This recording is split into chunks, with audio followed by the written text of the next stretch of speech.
Hi everyone, আসসালামু আলাইকুম। আজকে আমি আপনাদেরকে বানিয়ে দেখাচ্ছি বোবা পার্ল।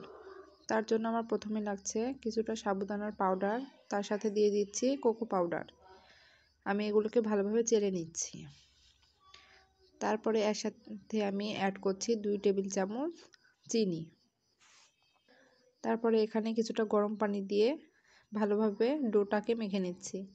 ডোটা ভালোভাবে সফট করে মাখতে হবে, যাতে বলগুলো খুব ভালোভাবে বানানো যায়।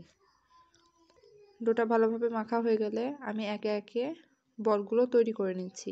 বলগুলো অবশ্যই ছোট করে বানিয়ে নিতে হবে। সিদ্ধ করার পরে বলগুলো একটু বড় হয়ে যাবে। আমি এভাবে সবগুলো বল বানিয়ে নিচ্ছি।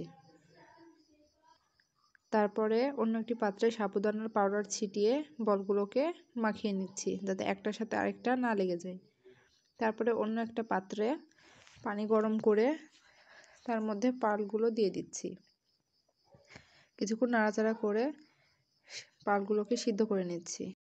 পার্লগুলো সিদ্ধ হয়ে আসলে আমি ছাঁকনির উপরে ঢেলে নিয়ে সেগুলোকে ভালোভাবে ধুয়ে পরিষ্কার করে নিচ্ছি। তারপরে অন্য একটি পাত্রে কিছুটা গুড় দিয়ে তার মধ্যে পার্লগুলো দিয়ে কিছুক্ষণ জাল করে নেব। কিছুক্ষণ জাল করা শেষ হলে পাত্র থেকে নামিয়ে নিচ্ছি। তাহলে আমার তৈরি হয়ে যাবে বোবা পার্ল।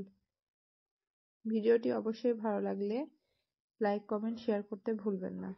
সবাই ভালো থাকবেন। দেখা হচ্ছে নেক্সট ভিডিওতে।